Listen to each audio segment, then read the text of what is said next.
Good evening, everybody. The regular meeting of the Independent School District 279 Board is called to order at 6:03 p.m. on Tuesday, November 19th, 2019. Seated in front of you this evening from my left to your right are Director Kelsey Dawson-Walton, Director Jessica Craig, myself, Director Mike Ostafi, Director Tanya Simons, Director Heather Douglas, and Superintendent Corey McIntyre. Director Jackie Mosqueda-Jones is ill this evening. So let's please stand for the Pledge of Allegiance. Director Craig, will you please lead us? I pledge allegiance to the flag of the United States of America and to the republic for which it stands, one nation, under God, indivisible, with liberty and justice for all. Thank you. Board members, in front of you is the agenda, and we've had a chance to look over it. Are there any additions or changes to the agenda this evening? Hearing none, is there a motion to accept the agenda as is? So moved. Is there a second? Second. There is a motion and a second. Is there any discussion on the agenda? All in favor of accepting the agenda as is, please say aye. Aye. Aye. Opposed? None. Motion passes. We have approved the agenda for this evening. The next agenda item is audience participation, audience opportunity to address the school board. We have 5 cards. 2 are going to speak together. So I'd like to call up Amy Glasscock and Amy Holton, please.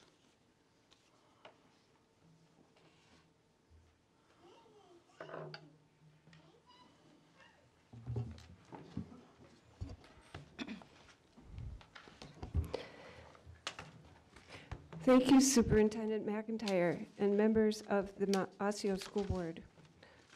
We are back here again tonight to inform you of what has happened since we last spoke to you on October 22nd.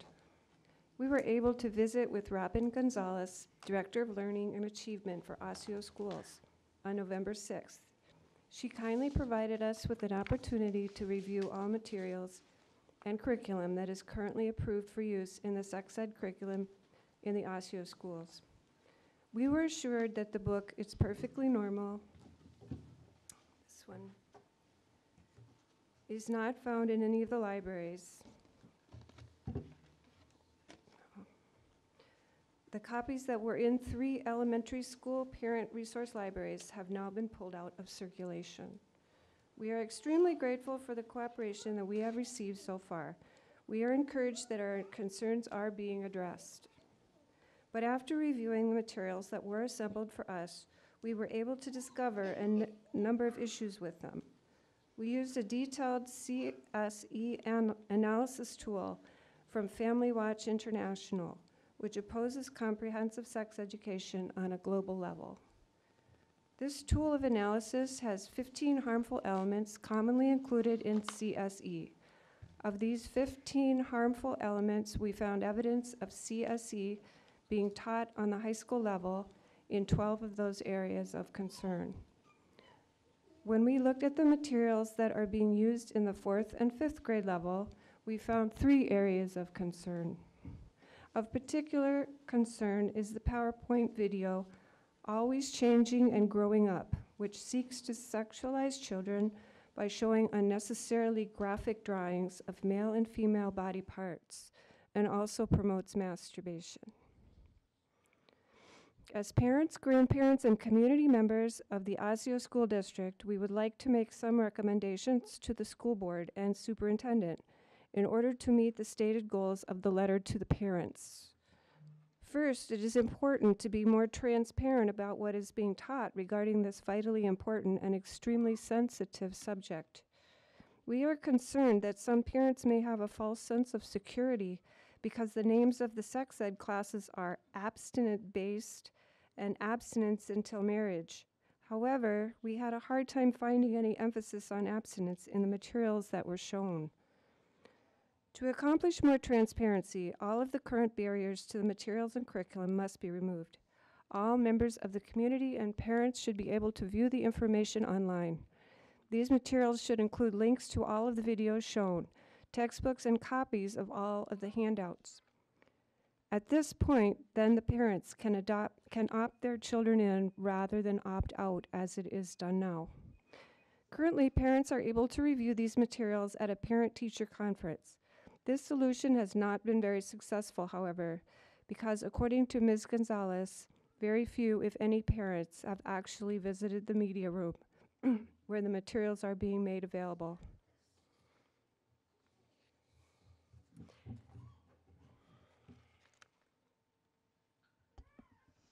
Our second recommendation is that our school board and superintendent contact our state legislators and tell them that we do not want comprehensive sex education mandated.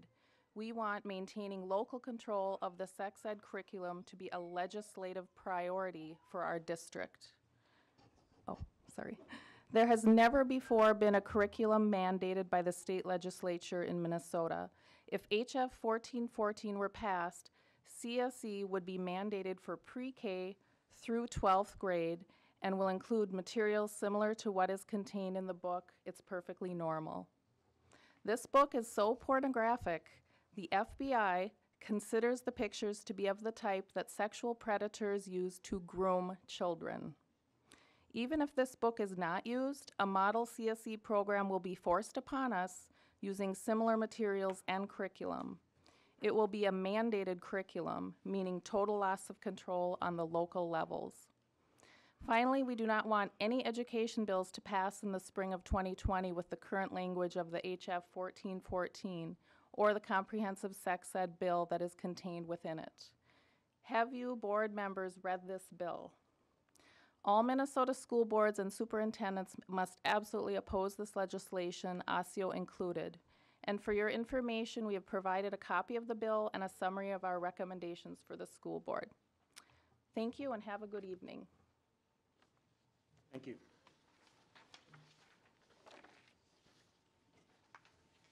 Thank you, Amy. Okay,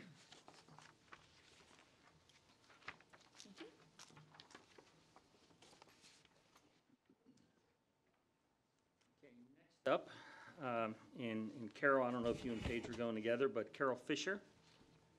Yes. No, we're not. Okay, all right. And then Paige, and then Brett. We'll do in that order. Good evening, School Board Chairman Ostafi, school board members, Superintendent Corey McIntyre, and the cabinet members. My name is Carol Fischer, and I am a fourth grade teacher, a district resident, and a union member.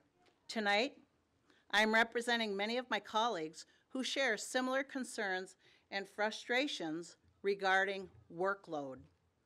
These workload concerns are real, and they play a role in our daily lives.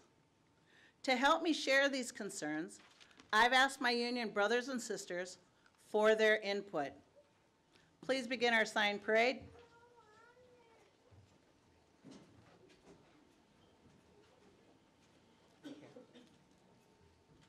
Increasing student needs, no support. Endless sped paperwork, no subs, due process time. Waking up at night worrying about my students and paperwork. PLT meetings, paperwork, surveys and forms, class sizes too big, special ed due process. PGP, students running through the room while teaching lessons. Spending 4 hours every Sunday planning. Workload. Surveys after every PD. More help support for student mental health. Excessive meetings outside the duty day. SDAS meetings.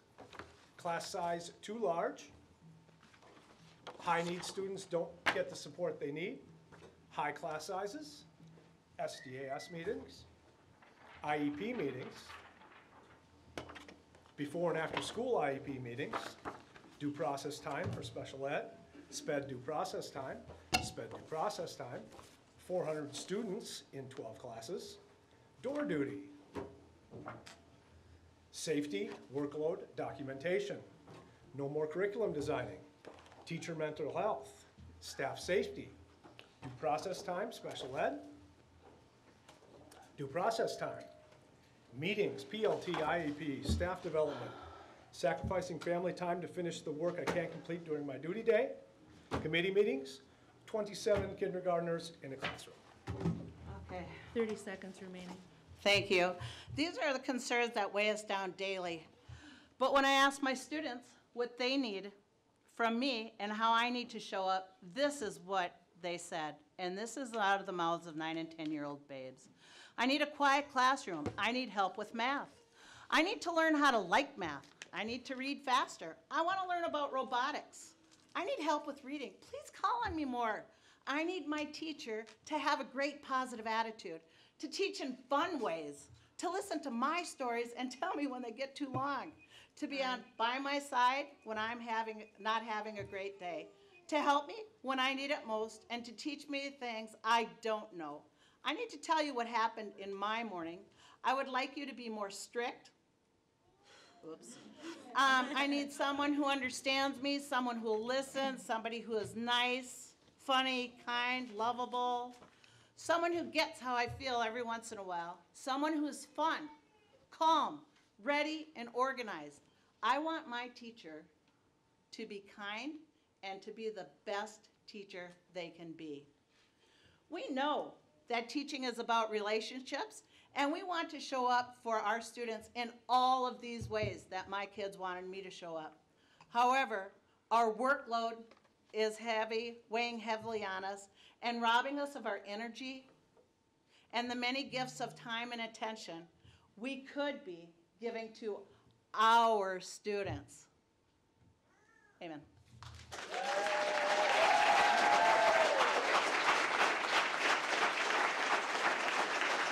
Thank you, Carol. Paige Daley.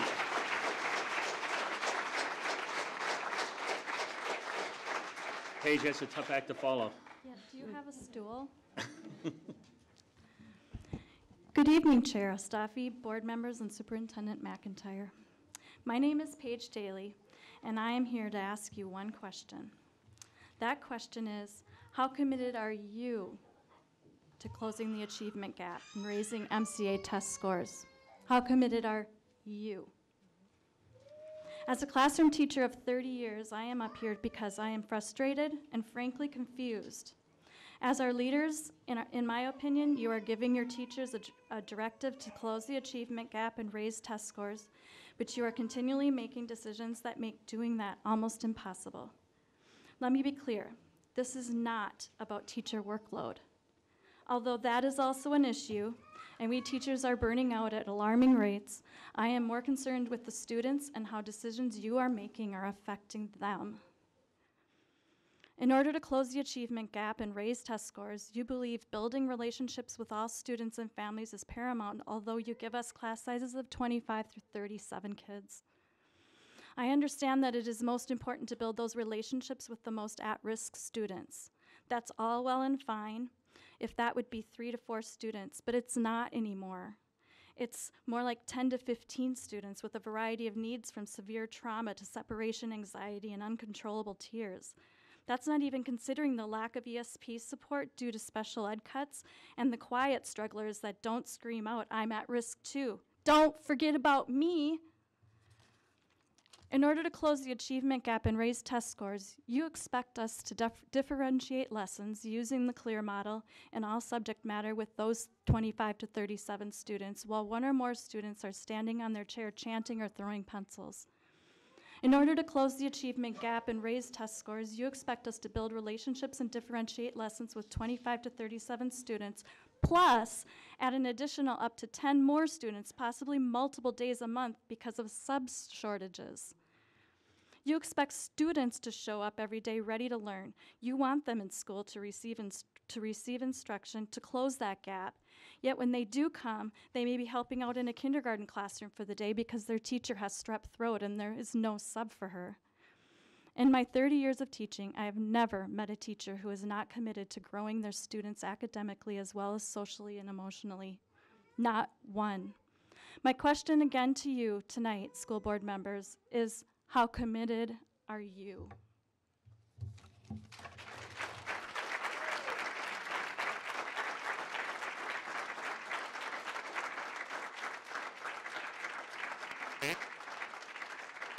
Right.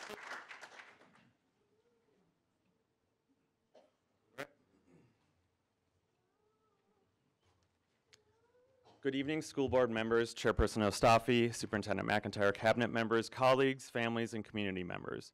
My name is Brett Fraseth, and I'm an EL teacher at Osseo Senior High School, teaching Science 9, Chemistry, and Biology. I want to address the school board matter on a matter that has come to my attention.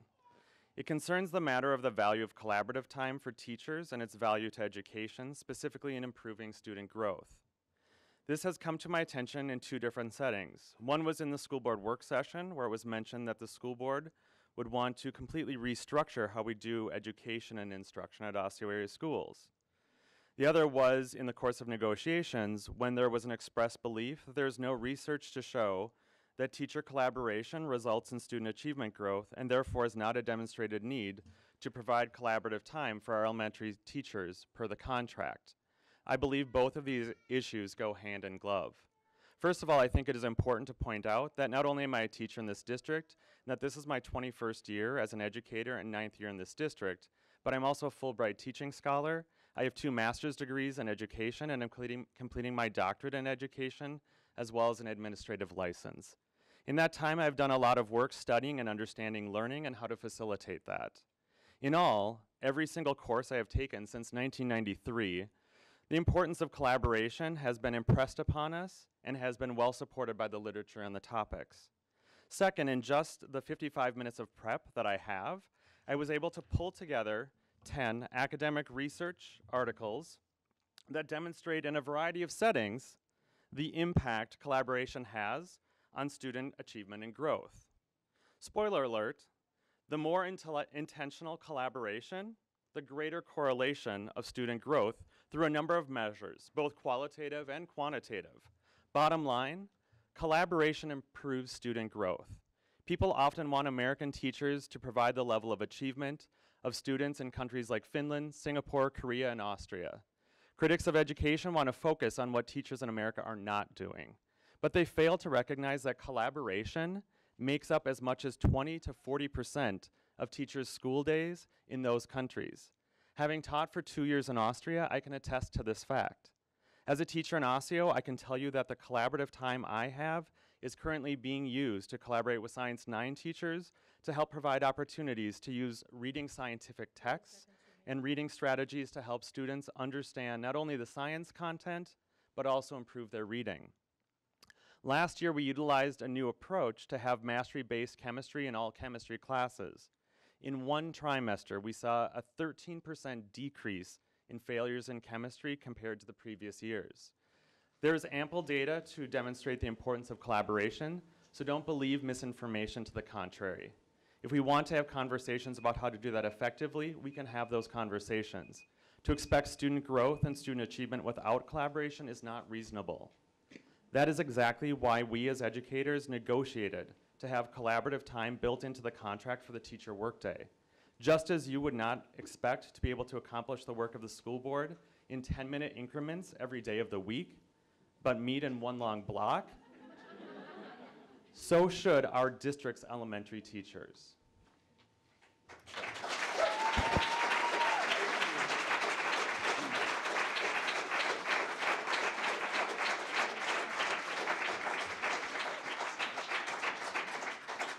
Thank you, Brett, and thank you for everybody who had the courage to come up and speak tonight. Thank you. Next up is the Superintendent's Report. So, Mr. McIntyre. Thank you, Chair Ostafi. So a regular part of our Superintendent's Report is to share points of pride in our district. And points of pride celebrate students, staff, and community members who are contributing to the accomplishment of our mission, which is to inspire and prepare all students with the confidence, courage, and competence to achieve their dreams, contribute to community, and engage in a lifetime of learning.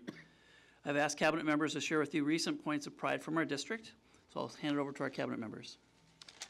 Under the Achieving Dreams category, congratulations to the Maple Grove Senior High girls soccer team for winning a historic state title on October 31st.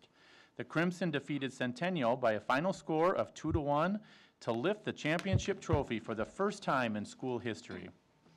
A record number of students earned AP Scholar recognition from the College Board based on advanced placement exams taken during the 2018-2019 school year.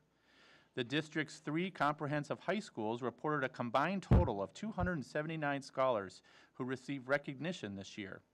Students Anna Chabika, class of 2020, and Brenna Saladin, class of 2019, earned the National AP Scholar Award, the highest honor available. Justin Lee, class of 2019, earned the AP International Diploma. Section tennis champion Zoe Atkins from Maple Grove Senior High placed 4th in the Class AA Singles State Tournament last month.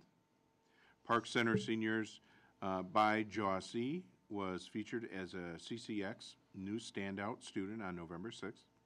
Jossy has excelled in his studies at Park Center and was one of 40 students who participated in the Career Immersion Program at the Mayo Clinic School of Health Sciences last summer. In the category of contributing to community, on the 100th anniversary of Veterans Day on November 11th, schools throughout the district honored the sacrifices of U.S. military personnel. At Elm Creek Elementary, members of the Osseo Maple Grove American Legion led a short ceremony that honored local veterans and helped students understand the importance of the day. Community partners have impacted several elementary schools this year. Greater Twin Cities Honda dealers donated $5,000 to Crestview Elementary. Luther Brookdale Honda General Manager Jim Hartson pledged an additional $3,900 to cover negative lunch balances at the school. The Osseo Maple Grove Knights of Columbus donated winter coats and snow pants to keep students at Crestview, Fair Oaks, and Park Brook Elementary Schools warm this winter. The Brooklyn Park Rotary donated 4 boxes of hats and gloves to Crestview Elementary. In the area of lifelong learning, in late September, students from Fair Oaks Elementary had the opportunity to meet best-selling children's author Dave Pilkey at St. Catherine University. This opportunity was made possible thanks to a partnership with Red Balloon Bookshop in St. Paul. In the area of mission-driven employees, Pang Yang, a Hmong for Native Speakers teacher at Park Center Senior High, received the Teacher of the Year Award from the Minnesota Council on the Teaching of Languages and Cultures on October 26th. This award recognizes Pang's outstanding instruction, leadership, and advocacy for students and the Park Center community. You can read more Points of Pride on our website at district279.org. Thank you, Cabinet. So just a couple additional points I want to make in our superintendent's report. Some specific student events that I've been able to participate in recently. We are launching some student listening sessions, and throughout the year I'll be traveling to our secondary schools across the district to meet with students and hear from them directly. And the purpose of the listening sessions is to make sure the important voice is heard in our decision-making process, and that's the voice of our students. November 6th, a small group of Osseo Area Learning Center students met with myself, Assistant Superintendent Patrick Smith, and Director Kelsey Dawson-Walton. And we were able to hear from them, giving them an opportunity to provide some open and honest feedback to us, to district administration about their lived experiences at their school. The listening sessions are designed to really gauge how students perceive all aspects of their educational experience, including classes offered, hours spent on homework. We heard a lot about that. Extracurricular activities, and also just the relationships they have with our staff and with each other around school climate in their environment. So we will be having future ones at the remaining 3 high schools coming up in the next couple months. Also recently I was able to attend the performance of ragtime at Maple Grove High School. I just want to commend them along with the presentation of Shrek at Osseo High School. Our students are just amazingly talented, and I was able to take those in, and I wanted to say congratulations to all involved for powerful performances by our students.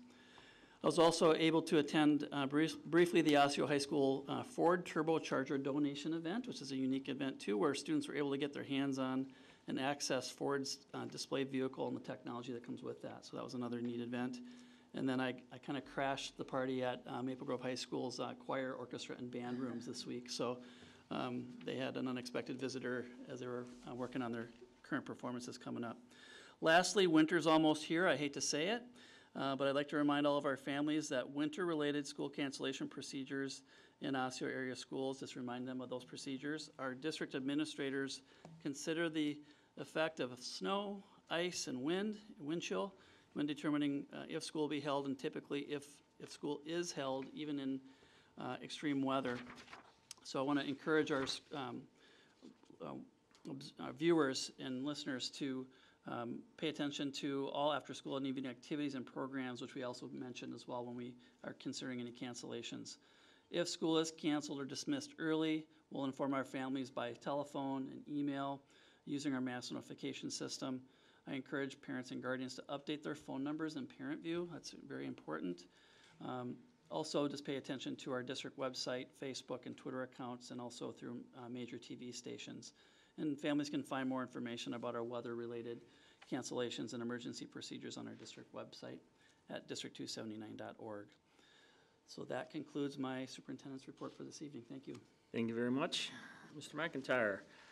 Next up are school board reports, and Director Dawson Walton, do you have a report or update? Yeah, I just have a quick update. We had our District 279 Foundation meeting, I think 2 weeks ago. And just to kind of let people know, the listeners and people in the audience, that we have an upcoming Osseo Area's Retired Educators 34th Annual Scholarship Breakfast next Wednesday. I will be there, so I would invite all of you to come. And it's from 6:30 to 9:30 in the morning. Another big event that the District 279 Foundation will be is hosting is the Foundation Gala. So this year's theme is a game night out, which is on Friday, February 7th. And you can find information at district279foundation.org. The last thing, and I'm sure maybe several of us will mention, we had our last listening session at Osseo High School on November 5th, and our next one will be Tuesday, February 11th at 6 p.m. before the work session at Park Center High School. So that's another one we encourage people to attend. It's a time it's a less formal conversation back and forth between the board and our community. Thank you very much. Director Craig. Nothing tonight, thanks. All right. Director Simons. Okay, so we have had 2 ACMAT committees since our last school board meeting. On November 11th, the committee, which is comprised of community members, parents, and staff, reviewed 4 options brought forth in regard to relief for elementary capacity concerns. So the group reviewed 4 of those options through data analysis and provided feedback to staff on those options. And then on November 18th, we got revised enrollment information as of November 1st. So we're able to review that data and analyze what had changed and what that meant for our outlook for capacity.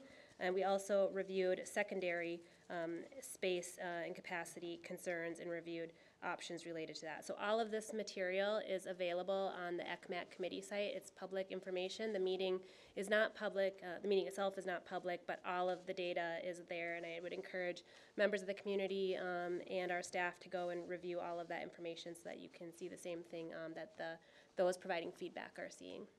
Would you add anything else, Mike? No, thank you very much. You covered that well. We're both on the committee to do that. Director Douglas, do you have a report or an update? I do. I'm on DPAC, and we had a meeting. Again, I'm happy to see so many teachers here. We are still not adequately representing many of our schools, particularly on the east side of our school district. So if you are a teacher at one of those schools, reach out to your site leader and see if you can come up with a candidate who might be interested in participating and helping with that committee. We want equal representation at all of our sites for that. And right now, in the committee, we're just breaking out into our subcommittees within the committee, where we kind of hone in on dig deeper into the topics that later will get presented to the board. So we're just kind of figuring out where do we want to go as a committee and what is most important. Unfortunately, everything is super important, so it's hard to narrow down. But that's what we're working on right now. And also, 287 is our level 4 intermediate school district, and we're currently working on multi-tiered system, say it, Multi-tiered systems of support. systems of support, rolling that out, and our new, or updated strategic plan over there. And so things are going really well. So that's it. All right, thank you, Director Douglas. I had the opportunity to meet and present to the Dayton City Council and the Corcoran City Council last week, two communities that have significant growth coming ahead of them. It's already started, so I had a chance to just give an update of what the school district has been doing, a little bit of plans for what we're currently working on with our strategy and ECMAC, and answered some of their questions. So it was good to be able to connect with the members of the community. With that,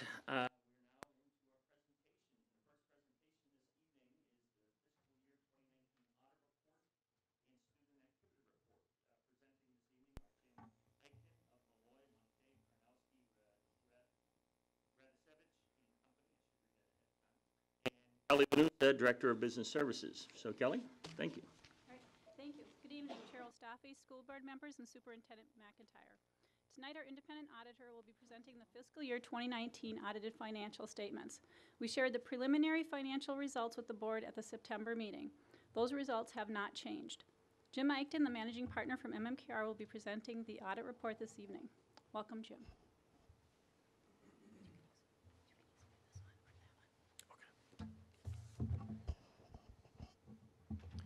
Thanks, Kelly, for the introduction. School board members, chairman, superintendent, administration. My name is Jim Eichten with MMKR CPAs. I'm the auditor for the district. I'm here this evening to give a brief presentation on the audit results for the year ended. We did have an opportunity to meet with the superintendent and the members of staff to approve the audit process, and really this is the final stage of a multi-month process to audit the district. So I did provide an audit, a PowerPoint this evening. The first start of this particular presentation is to understand the role of the auditor. It is a requirement in state law that the district provide an annual financial statement. That financial statement is prepared annually and submitted to the Office of the State Auditor here in the state of Minnesota, as well as the Minnesota Department of Education. The responsibility of the auditor is to provide opinions on those financial statements following audit standards that are provided by the AICPA here nationally. As part of the process, we do provide an audit of the district's records as well as the student activities of the district. We are also auditing your internal controls over specific financial statement items. We are also follow a process which is called a single audit of your federal awards. The federal government provides guidance on the standards and systems that we go through to audit your federal awards that you receive. We also audit your compliance with Minnesota's specific laws and regulations. The Office of the State Auditor in the state of Minnesota provides us with a list of the laws that we test. We don't test every law, just those on their list, which does change from period to period. And then lastly, the Minnesota Department of Education provides a manual for your activity funds and the accounting for those that we do audit as well. So as part of this process, we do, as part of the information that's communicated, prepare what's called the management report. And in that management report is a summary of the audit results, as well as a written summary of how the audit went, and you could read that document at your leisure if you're interested in finding more about the audit results. But I'll cover the high-level results as part of this presentation. So for this year, in that management report, we did provide an opinion on your financial statements, which was defined as unmodified or a clean opinion. It was the opinion you were looking for going into this audit process, so certainly a positive there. We did also issue unmodified opinions on your student activity audit, which is, in this case, a clean opinion again. And we did not have any findings to report specifically to internal control testing. You'll also note that the other 3 bullet points up there on my PowerPoint, including the single audit of federal awards, the student activity audit, as well as the Minnesota legal compliance audit, did not have any findings this year. So in summary, in terms of all of the audit reports and the opinions that I issue, we did not have any findings to report, which is exceptional. It's very common, I guess, I would say exceptional results here at the district, but it doesn't always happen. It is an audit, and you can expect to have findings. So to have none is exceptional, certainly an exceptional result. As part of this audit process, well, I wouldn't want to for, we do actually follow up on prior year findings. It is important that if you were to have a finding, to have that finding be eliminated the following audit process. And we did go through that and did not have any follow-up findings to report. So through and through, an exceptional audit when it comes to the compliance side of the audit. So an audit really has two parts. The first being how you're doing from a compliance perspective, and certainly you're doing great. You did not have any findings to report. The second part of the process is how you're doing financially and some of the financial results that are reported. As Kelly mentioned, these financial results have been communicated to the board and the community at some level, and these results are the same as what has previously been communicated. We also provide a lot of information on comparables to other districts, both locally in the metropolitan area as well as statewide, as well as information on the trends in financing of education within our document. One of the first document areas talks about the general education aid. You can see in that particular presentation there that the state of Minnesota has provided 2% increases to general education formula over the last several years. Certainly inflation is growing at a higher pace than 2%, so schools do continue to be challenged by the financing of their organizations annually, given the level of increases. We also provide information on statewide fund balances.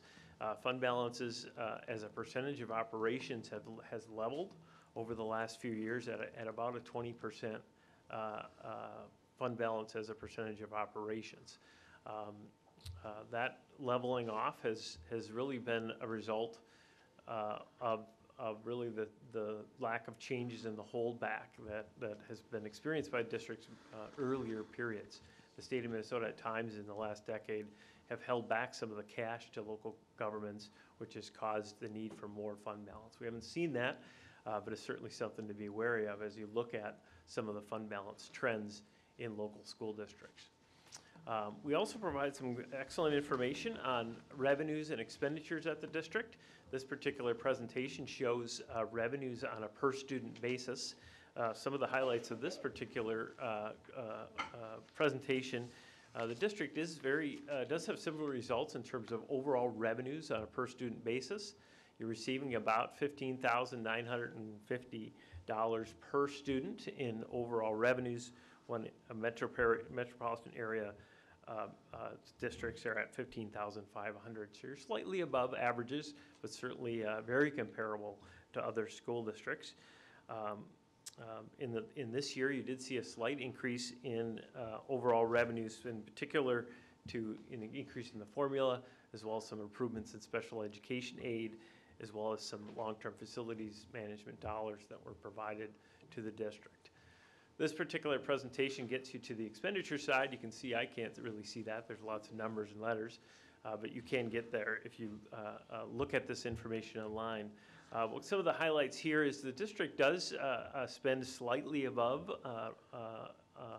in terms of expenditures per student, which you would anticipate given you have revenues that are slightly above the statewide averages. You're spending about $15,800 per student. When on average in the metropolitan area, it's about $15,600. One area of note, importance really from an audit standpoint, when I look at this graph, the district is spending about $750 per resident on debt service, when on average most districts are spending close to $1,200. So certainly that lends to my conclusions that you're managing your debt very well overall here in the district. We do provide information then on individual fund positions. I'm not going to get into a lot of detail here, but you can see the overall financial position at the district has been very consistent. The fund balances in terms of year-end equity positions have been consistent over the last decade. This graph also shows cash balances, which are different than fund balance. Cash is cash, and fund balance really is the net equity position. You can see as I reflected on holdback periods back in 2012, you can see that the cash position was a negative at that time, even though fund balances have been consistent over the period reflected. The financial results for this year did reflect an increase in overall fund balance of about $4 million. The district did originally go into this year with a slightly budgeted decline in fund balance, but with a combination of better than expected revenues and expenditures being below budget, that fund balance did increase this year. We, as an auditor, and my firm, generally look for that type of result. We want to see revenues being slightly above projections, which generally lends to conservative and accurate projections, as well as expenditures being below, because you generally find that you're seeing good oversight over the expenditures of the district. So financial results in the general fund are doing quite well as well. We do provide information on fund balances, very detailed information. I don't need to get into all that, but I do want to reflect on the fund balance as a percentage of operations. You can see the district does have a fund balance of about 27%. That particular fund balance is guided by a policy that is adopted by the district. We, as an auditor, look for that policy, and school board members should as well, because that should guide some of the decisions when it comes to fund balance on the part of both administration as well as the school board. We also want to reflect a little bit on the overall revenues and expenditure results. As an auditor, I look for a number of things. When I look at the financial results, I look at a couple of items, including, well, how close to budget did you get? In the actual results here for the year, revenues were roughly $2.5 million more than budget, which is 0.9%, which is very, very close. Given that this is about a $275 million operation, and your end results were within $2 million, that's exceptional financial results. That is very consistent with the past. The district management and finance staff does an exceptional job. What that means to you, however, as a school board and administrators of the district is you can rely on the information you're getting each and every year and rely on that information and know that it's going to hold true. This information I have in front of me is 6 months old.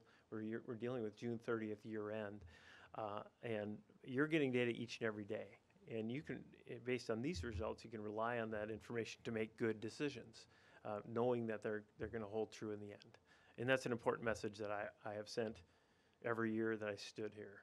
The Osseo does an exceptional job of budgeting, and I'm assuming it will continue in that manner. Expenditures did fall below budget by about 2.5%.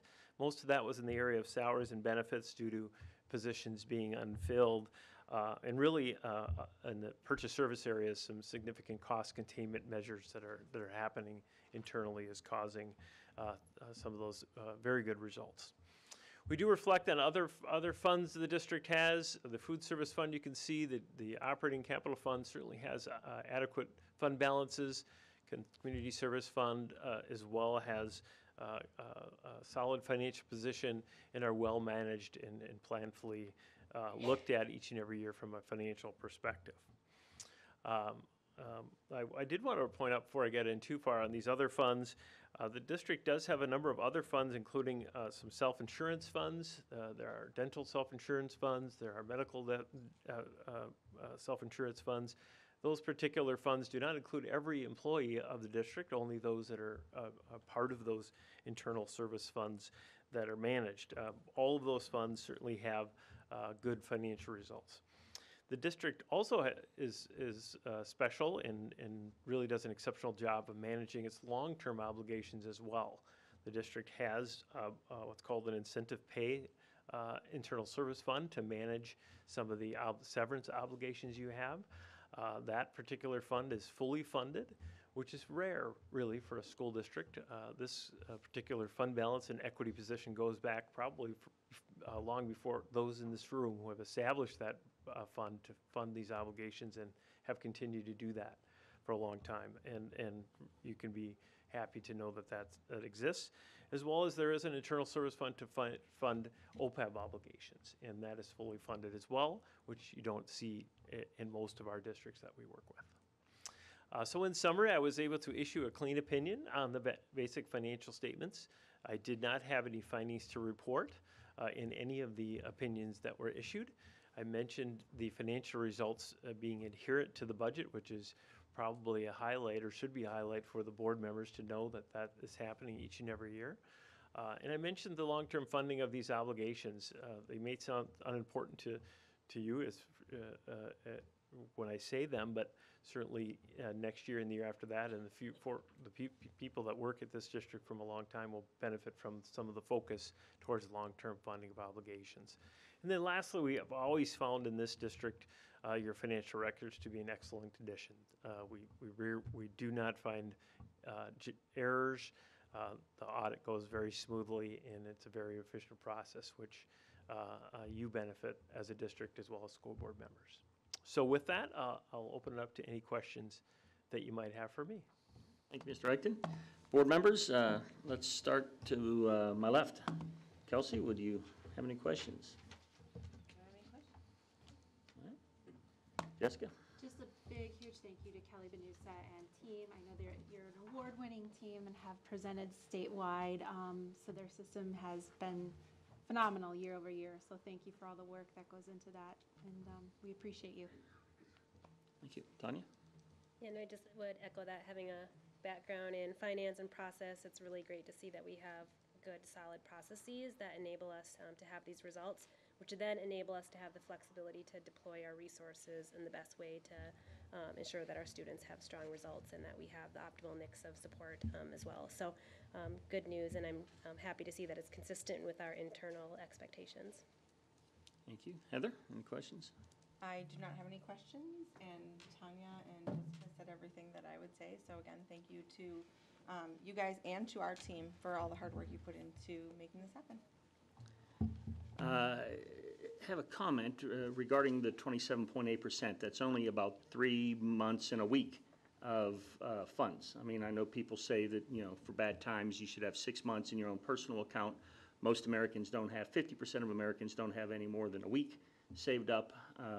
We're sitting at about 3 months, where many districts are even less than that. And so it may look like a big number, but we are a very big district. And, you know, 3 months of cash on hand, if something happens at the legislature and people start not working together, can be devastating. We don't have a lot of debt. Our debt has been managed very well. We're not paying out a lot of interest, and I'd want to not do that by having the proper amount behind us. So thank you for pointing that out. Thank you. All right. Thank you very much. Appreciate your help. Thank you.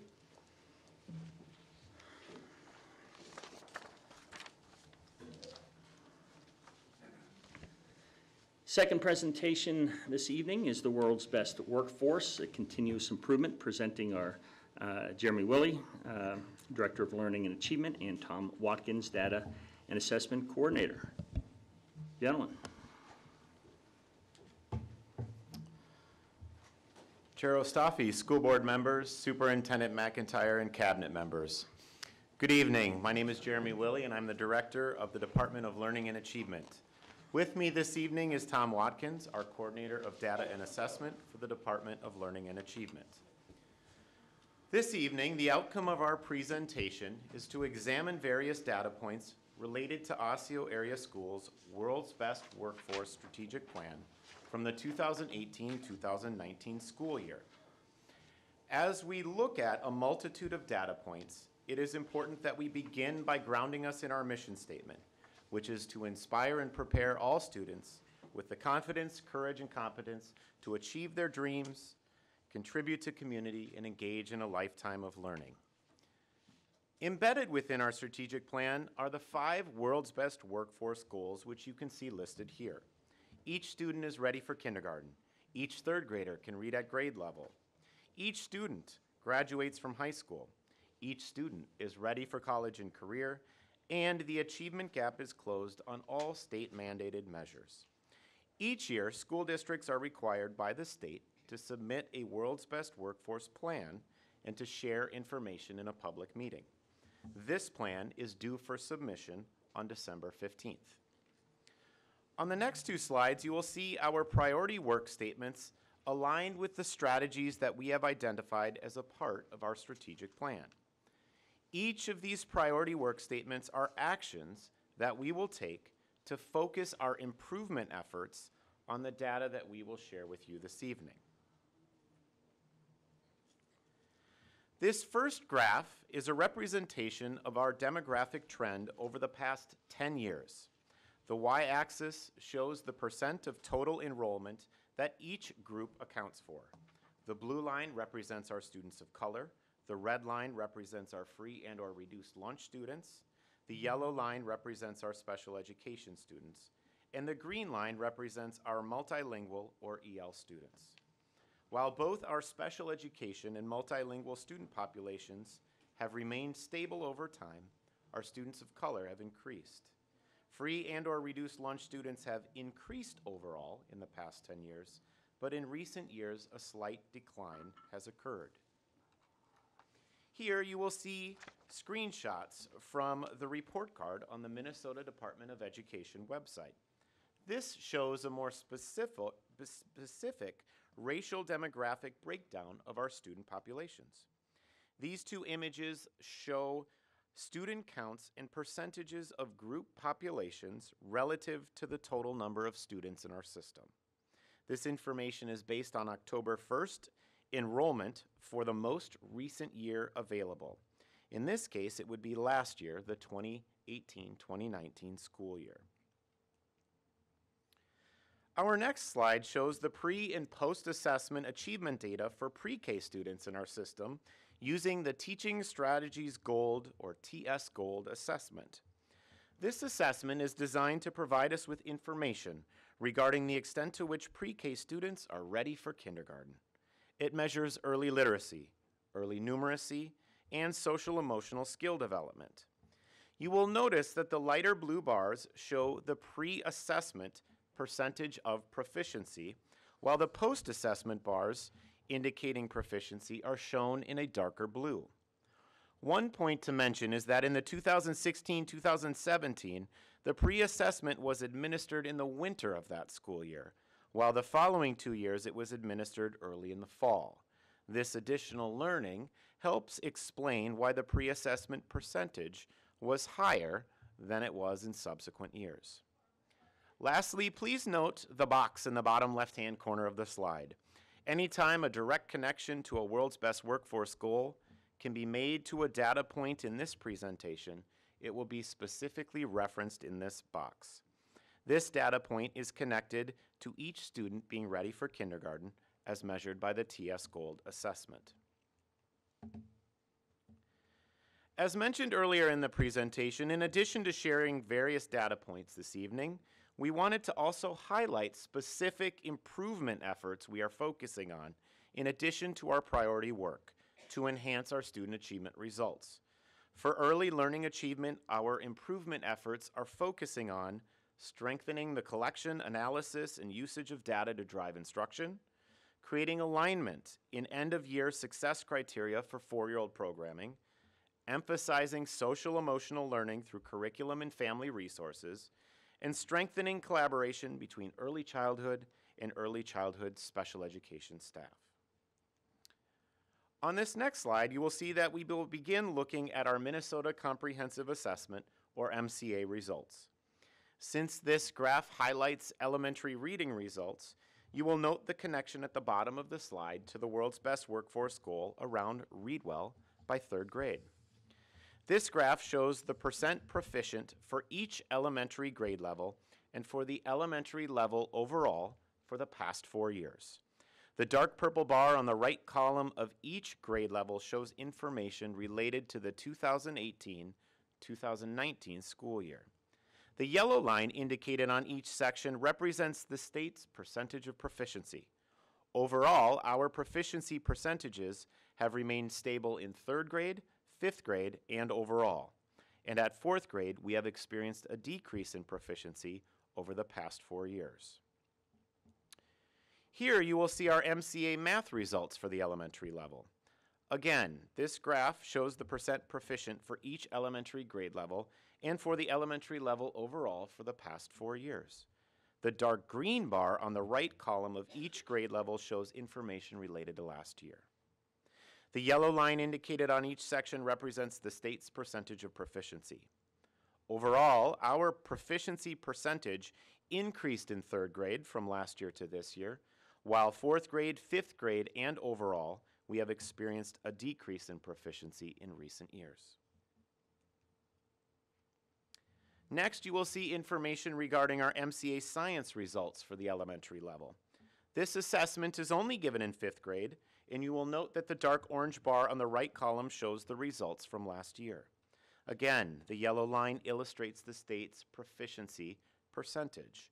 Overall, our proficiency percentage has decreased over the past 4 years, and this past year, it was 12% below the state's proficiency percentage. So, for elementary achievement, our improvement efforts are focusing on continued strengthening of balanced literacy framework and existing elementary literacy resource. We're focusing on the 2nd year of implementation of our elementary math resource, Bridges in Mathematics. We're continuing to provide professional learning and experiences for all teachers, and we've developed administrative walkthrough rubrics aligned to our new math program. Additionally, we have initiated the program improvement process for elementary science following the adoption of new state standards, which happened in June of 2019. And we are continuing to strengthen collaboration between classroom, special education, and support teachers at the elementary level. At this point in the presentation, we'll be transitioning into MCA results at our middle schools. On this graph, you will see MCA reading results listed for 6th, 7th, and 8th grade, and the middle school level overall. The dark purple bar on the right column of each grade level results shows information related to the 2018-2019 school year. The yellow line indicated on each section again represents the state's percentage of proficiency.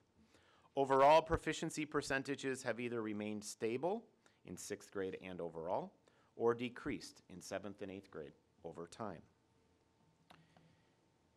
Here you will see our MCA math results for the middle school level. Again, this graph shows the percent proficient for each grade level and for the middle school level overall for the past 4 years. The yellow line again indicates on each section, it represents the state's percentage of proficiency. Overall, we've experienced a decrease in proficiency at each grade level, as well as for the middle school level as a whole. Next, for the middle school, you will see information regarding our MCA Science results. This assessment is only given in 8th grade, and you will note that the dark orange bar on the right column shows results from 2018-2019. Again, that yellow line illustrates the state's proficiency percentage. Overall, our proficiency percentage has decreased over the past 4 years. In this past year, it was 12% below the state's proficiency percentage.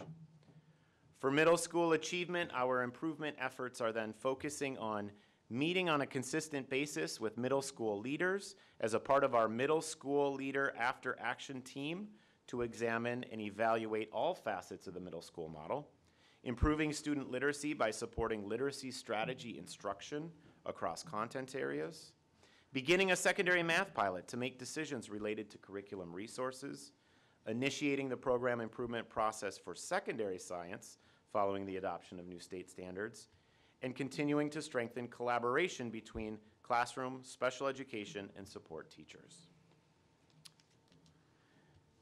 At this point, we will be shifting our focus to the high school level MCA results. On this graph, you will see MCA reading results listed for 10th grade, the only grade level in which high school students are assessed in reading. The dark purple bar on the right column of each grade level results shows information related to last year. Overall, our proficiency has decreased slightly over time, yet we remain close to the state's proficiency percentage in this area with a 2% difference. Here you will see our MCA math results for the high school level. Again, this graph shows the percent proficient for 11th grade, the only grade level in which high school students take the MCA for mathematics for the past 4 years. As you can see in looking at this information, we have experienced a decrease in proficiency, and our gap in performance from the state is approximately 8%. Next, you will see information regarding our MCA Science results for the high school level. This assessment is only given to students who have completed biology, which takes place in either 10th or 11th grade at the high school level. And you will note the dark orange bar on the right column shows results from 2018-2019. Overall, our proficiency percentage has decreased over the past 4 years, and this past year, it was 6% below the state's proficiency level. At this point in the presentation, we will move away from MCAs as we continue to discuss students at the high school level and shift our focus to the ACT. This graph shows the percentage of 11th grade students meeting the ACT benchmarks for the past 4 years. On the x-axis, you will see each area of the test and its identified benchmark score. For example, math on the far left is listed as Math Benchmark 22. The final section then on the far right illustrates the percentage of students that were able to meet all 4 benchmarks on the ACT. The purple column above each of the 5 areas shows our results from 2018 and 2019. In reviewing this information closely, you will see that our percentage of students meeting benchmarks in all 4 areas increased in the last year. Our percentage of English remained the same, and our math, science, and reading decreased by 1%. This next slide on the ACT reflects all ACT tests from 11th or 12th grade for the graduating class of 2018. This shows the percentage of students meeting ACT benchmarks in each area of the test, as well as the percentage of students who meet the ACT benchmarks in all 4 areas. The yellow line, in thinking back to our MCA information, shows the state class of 2018 percentage in each area. In looking at each area, you will see that our percentages are lower than the state average in each area by a range of 7 to 11%. Another piece of information worth noting is that Minnesota, in general, outperforms the national average in each of these areas, with the exception of English, where they perform at exactly the same percentage as the national average. For high school achievement, our improvement efforts are focused on creating ways to make reading content in core areas more accessible for students, beginning a secondary math pilot to make decisions related to curriculum resources, initiating the program improvement process for secondary science following the adoption of new state standards, and strengthening collaboration between classroom, special education, and EL teachers.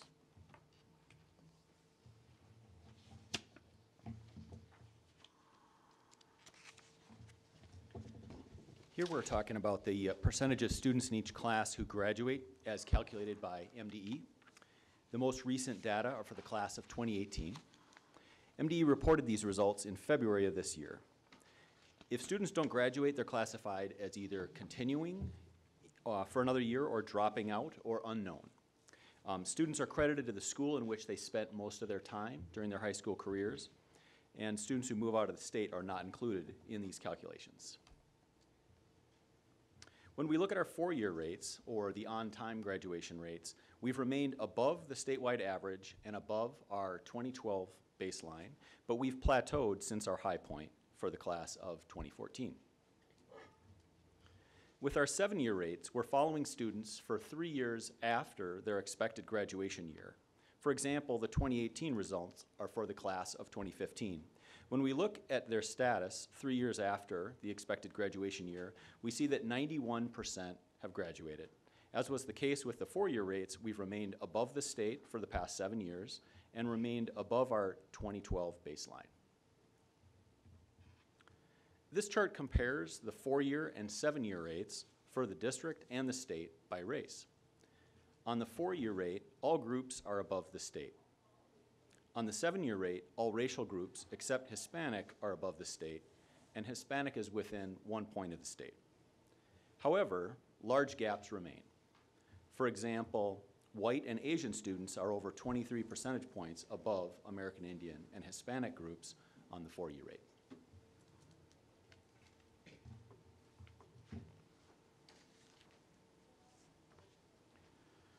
For high school graduation, then, our improvement efforts are focusing on supporting students in meeting the requirements for 4-year graduation, working with students for whom additional time is needed to meet graduation requirements to identify paths of completion, and engaging in a deeper analysis of individual students' credit accumulation and graduation status, identifying patterns to inform supports, and further preventative measures earlier.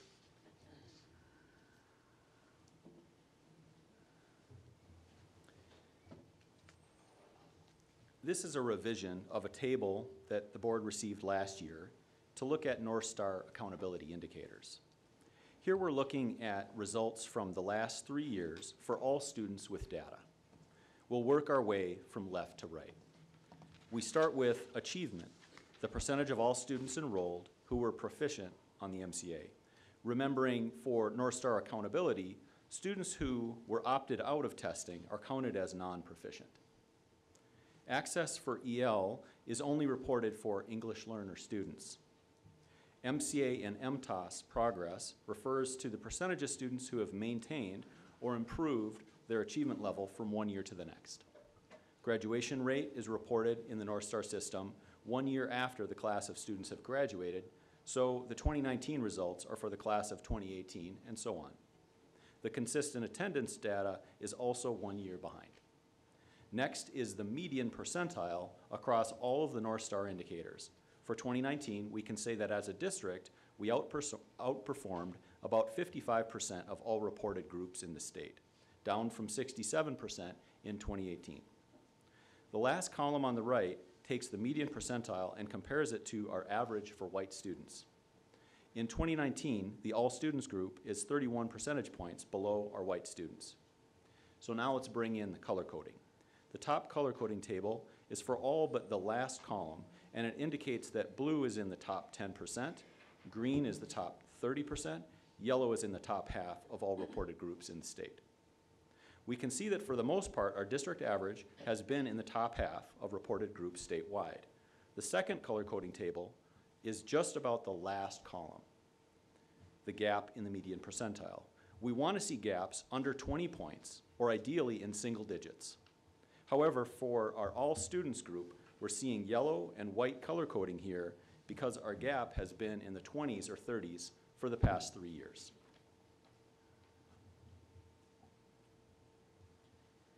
Now we move on to our racial groups on these North Star indicators. We find a unique pattern of results for each racial group. For white students, we're seeing a lot of blue and some green. For Asian students, we're seeing mostly yellow, a little bit of green. For multiracial students, we're seeing a mixture, but probably more orange and some yellow. For American Indian students, we're seeing red appear, and especially in consistent attendance. For Hispanic, we're seeing orange, primarily orange, and some red. And then for Black, we see the lowest overall median percentiles. When we look at the North Star results for EL, free or reduced, and special education, we find a similar pattern as we saw for Black and Hispanic students, our two racial groups with the largest gaps. Finally, we get to district level comparisons. We're calling these performance benchmark districts because they're within 25% of our free reduced lunch count and enroll at least 9,000 students in grades 1 through 12. In this analysis, there are 3 things I want to point out. Number 1, we're performing a little better than we might expect based on our free reduced lunch percentage, and that's in reference to Rochester and Bloomington. Number 2, we have room for improvement because North St. Paul has more challenging demographics, but is getting better results for Asian, Black, and Hispanic students. And number 3, Anoka and Mounds View have somewhat lower free reduced lunch percentages, but are seeing much better results for these same groups. In response to the board chair's request, we generated some tables to show multiple levels of disaggregation of our MCA data. We call these apples to apples or A to A comparisons. In these tables, we include in the American Indian Hawaiian group all students who could be served in the American Indian education program in our district based on federal or state American Indian and Hawaiian flags. These students may count in more than one row because they could be multiracial. 3 other items to keep in mind. Number 1, we'll have a smaller number for growth reporting because multiple years of MCA data are needed. Second, we're only reporting groups of at least 20 students. And number 3, the color coding used here is only relative to the other data in the same column. The first table includes only students who qualify for free or reduced price meals. Here, the largest number of students are in the 3rd section, not receiving EL or special education services. Within this 3rd section, white and Asian students have the highest proficiency and growth, meaning that American Indian, Black, Hispanic, and multiracial students are on the short end of the achievement gap, and the achievement gap is getting wider. On the other sections, there are smaller group sizes, but Black students remain at or near the bottom for proficiency and growth.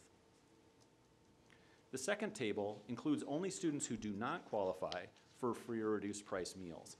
Again, the largest group includes students who are non-EL and non-special education, but there's a different pattern from what we saw with the free and reduced price meals. Within this section, white students have the highest proficiency, followed by Asian and multiracial.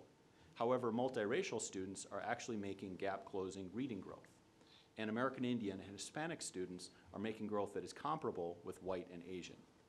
However, the story does not change for the Black student group, which remains at or near the bottom for proficiency and well below other groups for growth.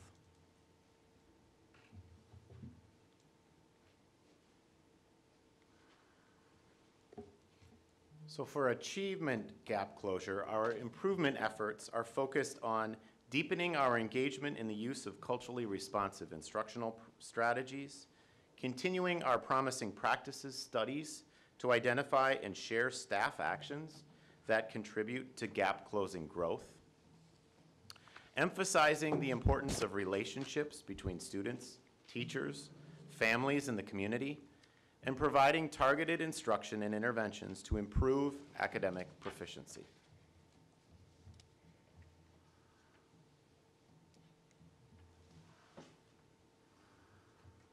This section provides results on our student stakeholder survey.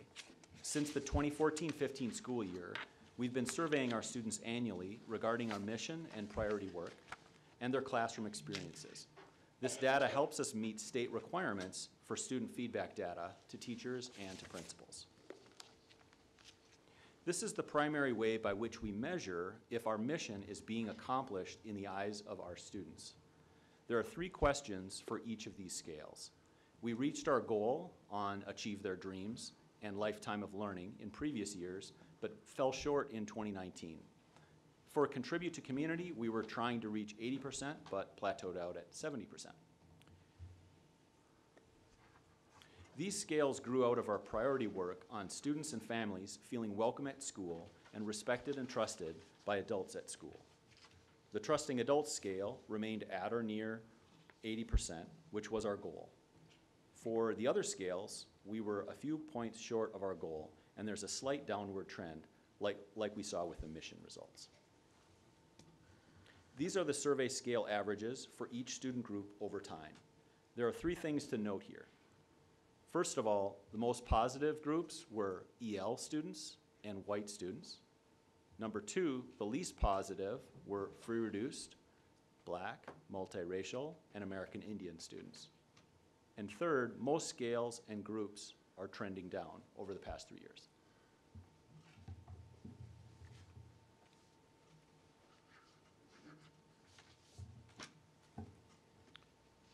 On this next slide, you will notice the connection in the bottom left-hand corner to our World's Best Workforce goal around preparing students for college and career. This graph illustrates the percentage of high school graduates that enroll in 2-year institutions, the blue line, 4-year institutions, the red line, and in all institutions, the yellow line, over the past 8 years. In looking at this information, each line remains quite stable over time, with no more than 2% increase or decrease from any one year to the next. For college and career readiness, our improvement efforts are focusing on supporting students in creating and revising individual college and career plans, modeling and discussing the importance of college and career preparation at all levels, dropout prevention work, including Check and Connect and other programs, and assisting in designing pathways for students and researching potential post-secondary opportunities using my personal plan in the Minnesota Career Information System.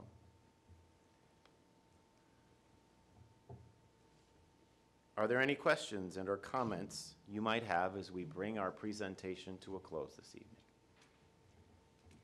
Thank you, Mr. Willie. Let's start to my right.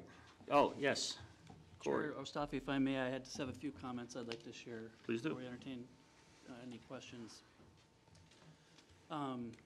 First, I want to thank our team for putting together the presentation tonight. You know, this is a way of looking at data we've not done before. And honestly, very hard to stomach. Deeply concerning, and I would thank everyone who is in our educational system desires much better results and really would say these are not acceptable. But what it does do is give us a reality check on how we're doing, what our current story is. Our job is to work to close the achievement gap and raise math, literacy, and science performance for each and every student. What I believe to be true is our staff, parents, and community, and most importantly, our students deserve better outcomes from our work and to ensure our students are prepared for their future. So we clearly need to change our approach and increase our focus and target more intensely on our efforts and priorities and invest in those efforts that have been proven to be effective. And I want to spend a moment just acknowledging the fact that we have amazing people in our system. I want to stress that we have great teachers and staff in our school district who are committed to our mission, who love our students, are doing everything they can to achieve great outcomes for our students. Many of them are here tonight and at this board meeting, and I want to say thank you to those staff and all of our staff for their hard work. Since I've come to the district, I walk the halls and I talk to our staff. I quickly have learned and seen firsthand how our staff pour their hearts into their work, and I've seen their passion for teaching and supporting our students.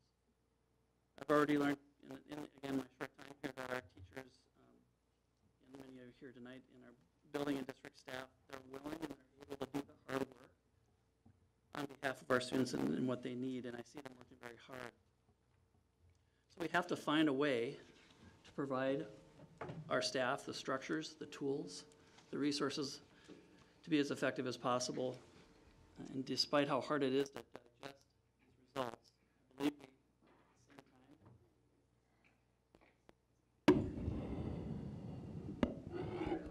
hopefully you can hear me better now. So I'm going to start with this part again because it's important to me. Despite how hard it is to digest these results, I believe we have a great opportunity in front of us to do much better. And I believe we can change results and change this story. I believe that we have the right staff to do what it takes to reverse this trend. I believe in our staff, I believe in our parents and our community, and most importantly, I believe in our students. So the bottom line is we clearly have evidence we need to do our work differently to accomplish our goals. We have to dig in and look at how can we do instruction better and do our work differently. And we need to start working on the processes to evaluate our practices, our materials, our procedures, our systems, our structures, our supports. And by collecting more information and doing that deep gap analysis, we'll learn what we need to do differently and change. So what excites me is that we do have embedded areas of excellence in our system that are getting results that we can replicate. Mm-hmm. We are going to dig in and evaluate and identify those and identify those areas that are making the biggest difference. I'm not sure how to do this better. We need to identify where results are happening and identify and study those schools, those classrooms, those grade levels, and the teachers that are getting results and are beating those odds, and find how we can make that happen on a larger scale. What also excites me is that we have strong stakeholder engagement and support. So as we go through these improvement efforts moving forward, we'll be listening to our staff for their ideas that they believe will help us improve student learning, and we'll be listening to our parents and our community for ideas that they believe that'll help us improve. And we've already started listening to our students. They do tell us what we need to do better and the opportunities that we can capitalize on to be successful. We also need to measure things differently. When you look at how we're evaluating our progress differently. Now tonight we're hyper-focused on our accountability and growth measures of proficiency results. There are many other things we need to be evaluating. Many other measures that might include, beyond just graduation, our ACT work, our prep for college credit. I think we need to be looking at our safe and welcoming environments and how well we're engaging in our schools with students, looking at our discipline, suspension and dismissal rates, our attendance, participation in different curricular activities, and really engaging and collaborating with our stakeholders, which means our staff, our parents, and our communities, and their satisfaction and their perceptions. And we've had some good feedback from community results, but we got to dig deeper into our communities and really find out what they expect of us for our students. So yes, our results tell us we have to do better. So earlier there was a question tonight about how committed are we to the work, and how committed are we to closing the achievement gap and improving our test scores. This is going to require a sustained effort over time. So one of the first steps on that commitment journey is bettering our student outcomes by starting with our core strategic plan. The board has already given us permission and approval to begin working with TeamWorks International, and in your materials tonight is our agreement with them to begin the work of developing and building a new strategic plan that will result in new actions to address the things that we saw tonight. So I'm just going to highlight a few key pieces of that because I want our staff and our public to understand kind of what's coming. And that strategic planning process will really have three primary components. Development of a district strategic plan through a classroom to boardroom approach, partnership leadership, and change readiness development for our district leadership, and then a heavy dose of stakeholder engagement so that we can make sure we're capturing those experiences of our students, families, and staff as we work on improving our practices. So this process will really stress again that enhanced stakeholder effort in getting as much input on those experiences as possible. So in November and again in January, we'll be starting some sessions to begin some change readiness work. And in January and February, we'll begin completing a story wall and a life cycle session, which really just identifies and honors our district history, what got us here, and what do we need to do differently to move forward. So that'll help us establish a baseline for our current reality in addition to the data we saw tonight. And then in January and February, we'll be really attacking aggressively enhanced school and community-based stakeholder engagement sessions where we'll collect the desired experiences of our students, the desired experiences of our parents and families, and collaborate with our community partners as well. And then also collect the desired experiences of our staff in our district. And then in March and April, we'll get to a point of having a new district vision scorecard that'll be a part of our 3-year operational plan. And we'll move into those spring months planning the implementation of that work. That'll be the springboard in the end, honestly, to the specific actions we need to take to address our results. So with that beginning strategic plan, then we will identify new strategic priorities, identify how we're going to measure those, and really challenge ourselves to how we can do our work differently with our students in mind.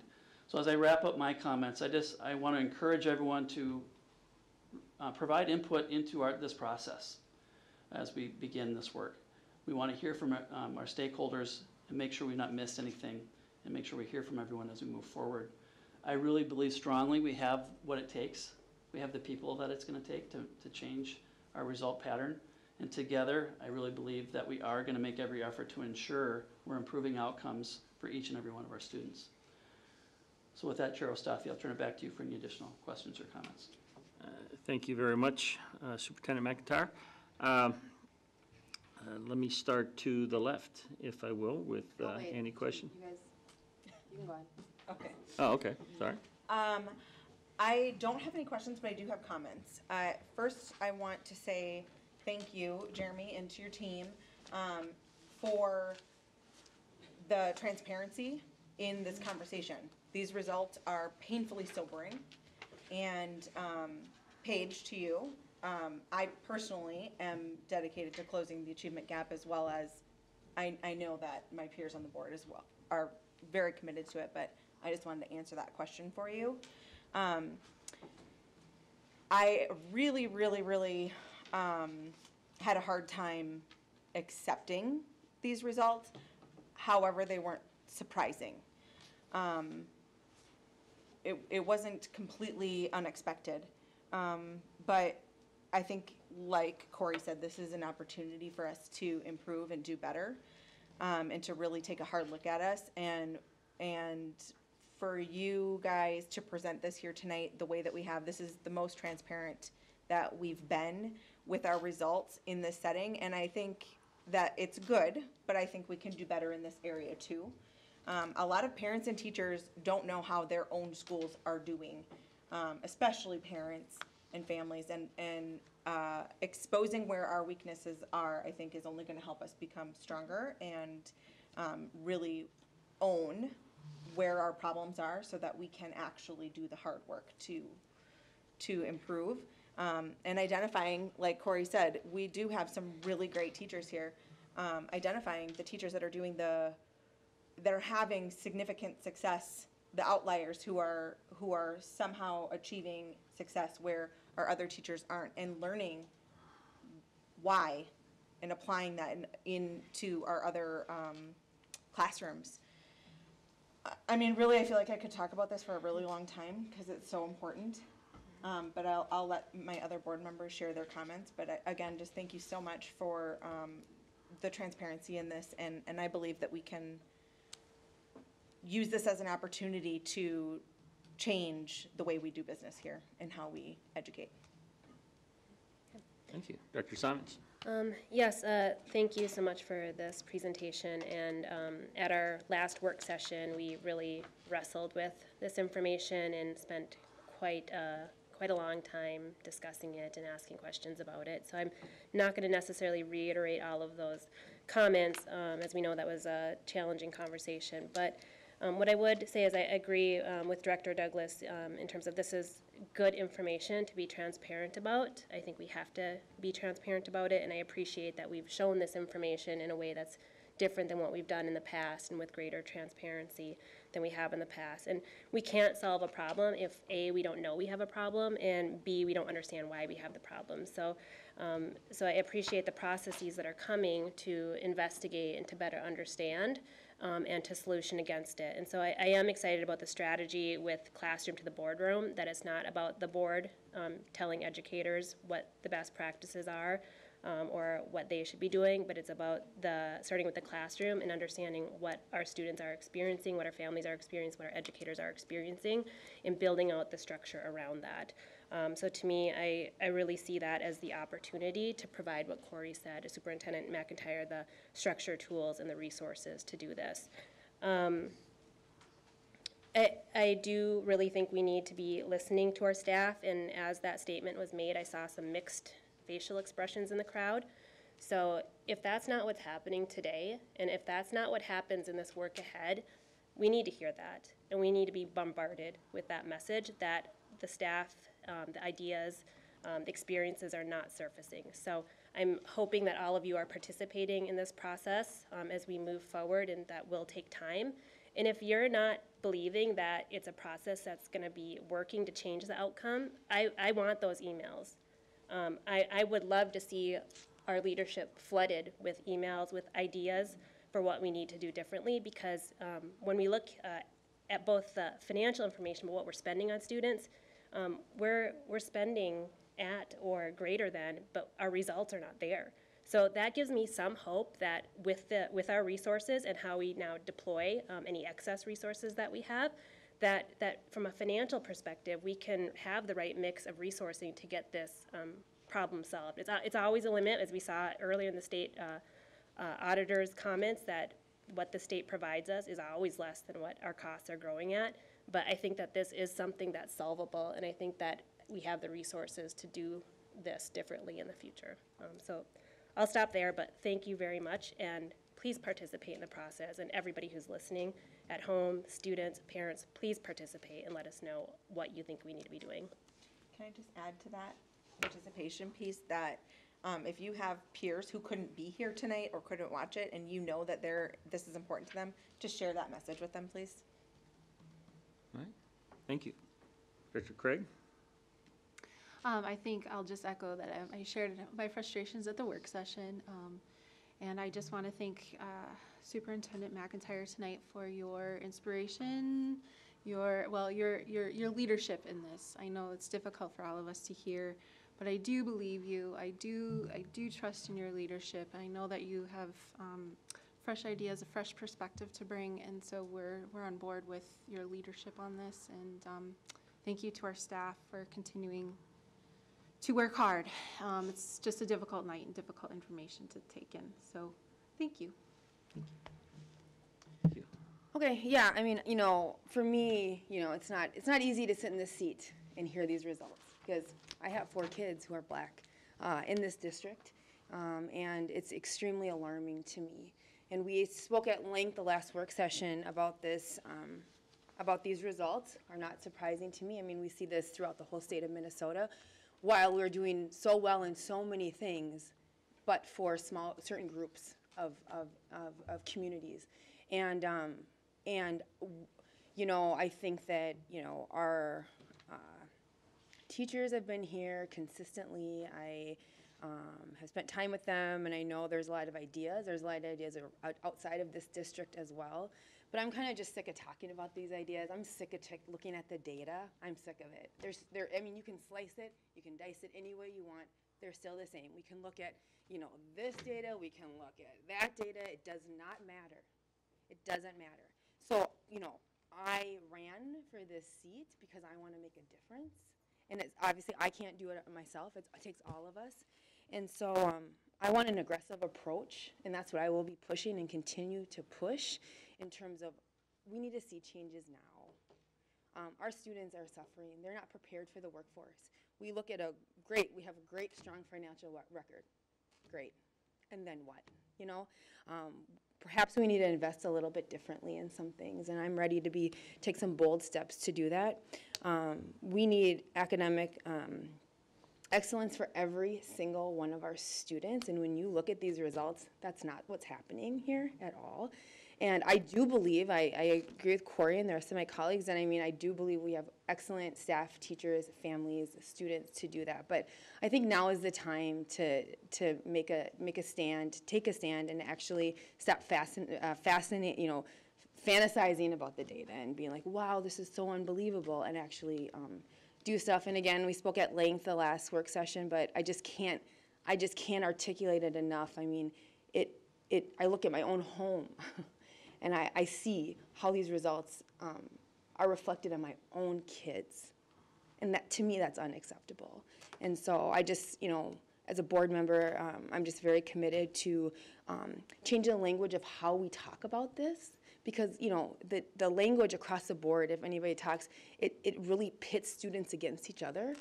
Talking about white students are this way and black students are this way, and we have challenging demographics. I mean, to me, that's language we need a relook of how we talk about this and how we're framing it and what is our story as a district. So I say all that to say that I'm excited for the work that we have ahead of us. I think we have several opportunities, and Corey listed some of them out, to really put the pedal to the metal and start walking the talk. And so I do look forward to that, but I also want to hold everybody accountable in this to move forward.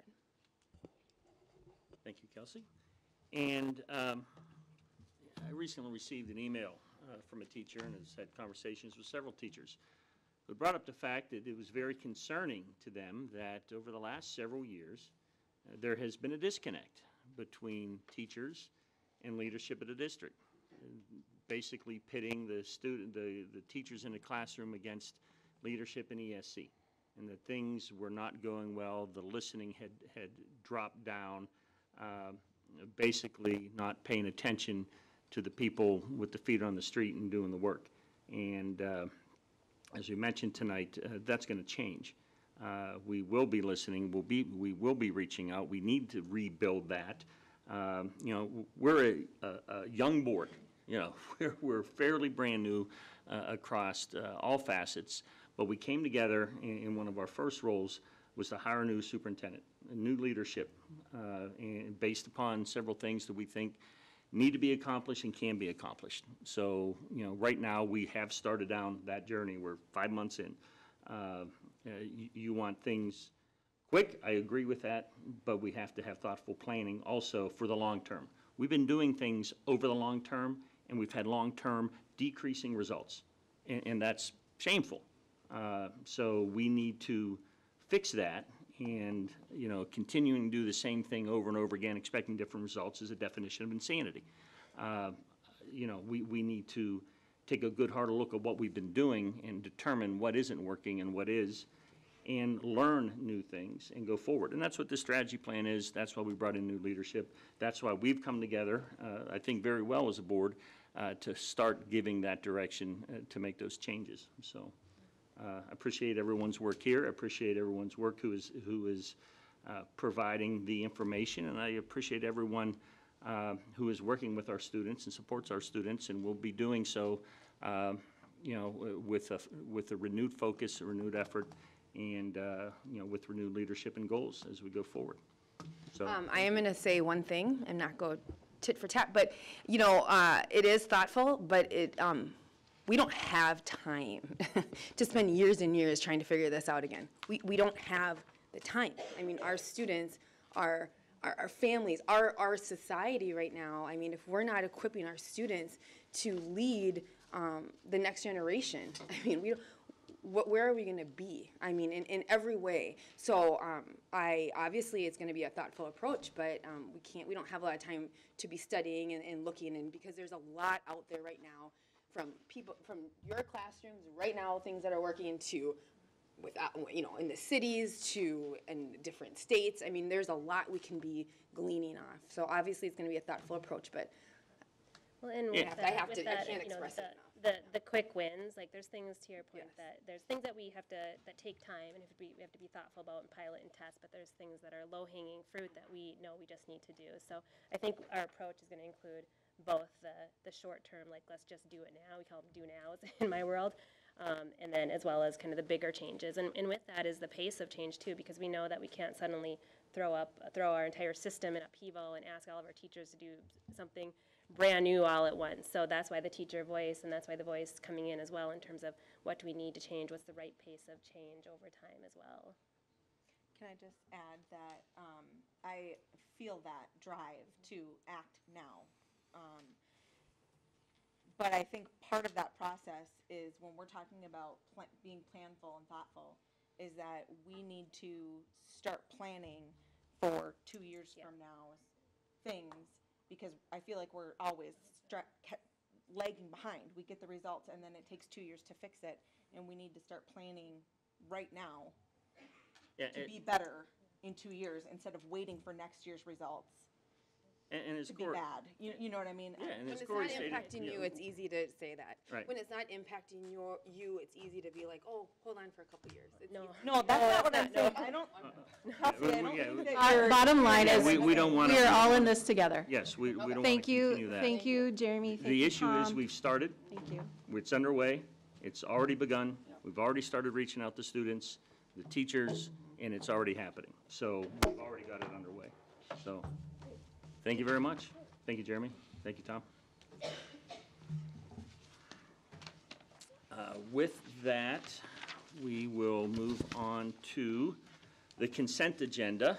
And board members, I think you have a list of everything on there. Is there any items you would like to remove from the consent agenda for any separate consideration?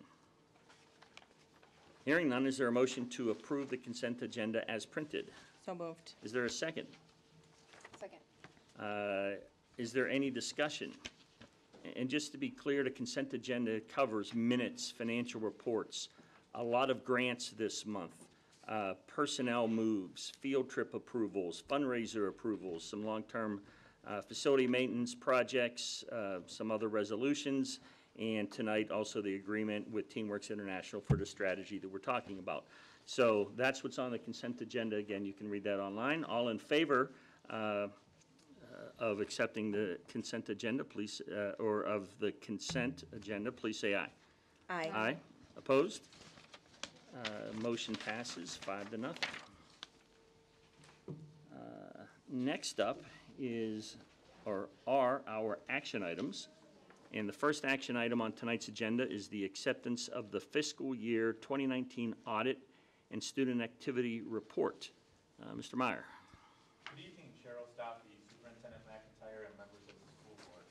As reported on earlier tonight, the independent audit by the certified public accounting firm of MMKR and Company of the school district's finances has been completed for the 2018-2019 fiscal year ending June 30th, 2019. The audit firm has issued an unmodified opinion of the district's financial statements and found no deficiencies in compliance of state and federal laws and regulations or internal controls over the compliance requirements. With that, administration recommends acceptance of the 2019 fiscal year audit and student activity report this evening. Thank you, Mr. Meyer. Board, is there a motion to approve the acceptance of fiscal year 2019 audit and student activity report? So moved. There's a motion. Is there a second? Second. There's a second. Is there any discussion on the report? We did that earlier when Mr. Eichten was here.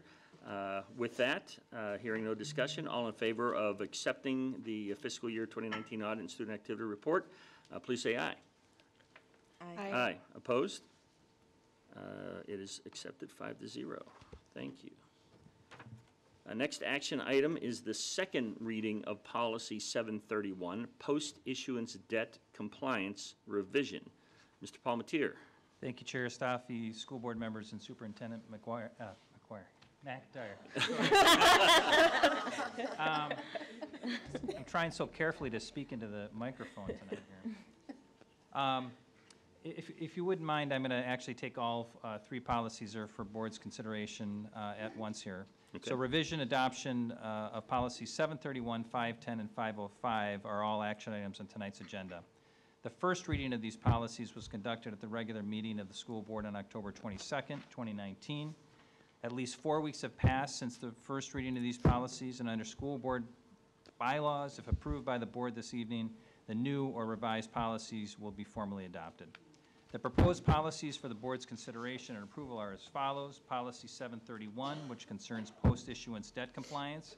This policy was brought forward for revision in order to come into compliance with SEC regulations that went into effect in February of this year. Essentially, the proposed changes to the policy and corresponding procedures address new continuing disclosure requirements in the issuance of municipal securities. Policy 510 is also up for second reading, student activities. This policy was brought forward for review and revision because of an amendment to Minnesota Statute 123B49 that requires the school board to take charge and control of extracurricular activities, and this includes financial accounts for such student activities.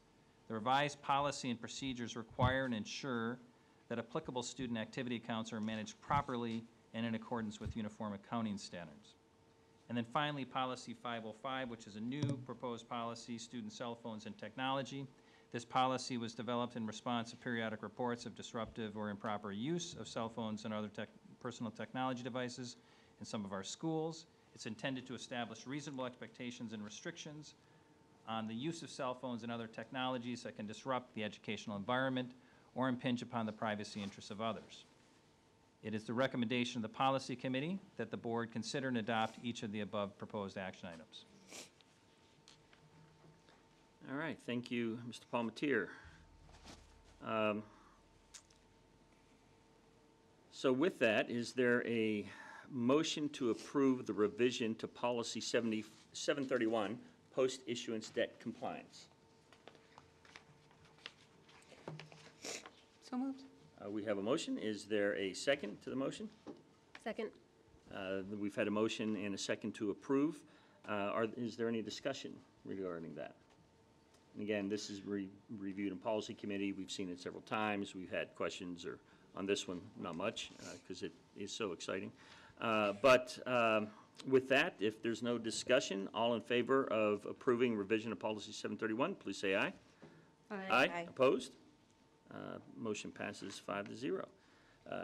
Next action is the approval of policy 510, school activities, revised. Is there a motion to approve the revision to policy 510, school activities? So moved. There is a motion to approve. Is there a second? Second. It's been seconded. Is there any discussion? Hearing none, all in favor of approving the revision of policy 510, please say aye. Aye. Opposed? Motion passes 5-0.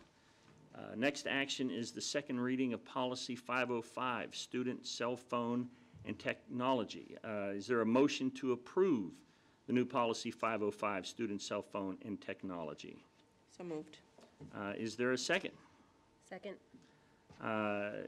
We have a motion and a second. Is there any discussion? I brought up in the past that I think there is not enough provisions to protect the student's First Amendment right, especially when they're capturing any evidence of any crimes or policy violations that are being committed. And I know we've had that discussion, and I know there's been some changes, but I still have a concern. Any additional discussion? All in favor of approving policy 505, please say aye. Aye.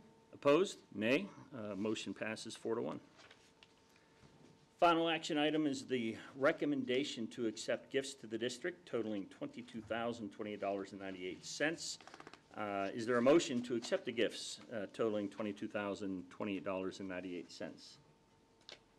So moved. There is a motion to accept. Is there a second? Second. Is there any discussion? Thank you to everyone who donated, who gave of their time and treasure and assistance. And again, not just financially, but we had so many people involved in helping out at our schools, and I would like to continue to see that. But cash is good. So again, thank you for everyone who stepped up and did something for our students in our district. Any other discussion? Hearing none, all in favor of accepting the gifts, please say aye. Aye. All opposed? Motion passes 5-0. At this time, the board will be going into a closed session. Is there a motion to recess the regular meeting for 5 to 10 minutes and reconvene in room N10 for the purpose of a closed meeting of the Osseo Area School Board pursuant to Minnesota Statute 13D.03 to consider strategy, parameters, and developments in labor negotiations for the following bargaining groups, teachers and principals? Is there a motion? So moved. We have a motion. Do we have a second? Second. All in favor, say aye. Aye. Opposed? Motion passes 5-0. This meeting is recessed at 7:49 p.m. and the school board will adjourn at the conclusion at the closed session. Thank you, everybody, for coming tonight.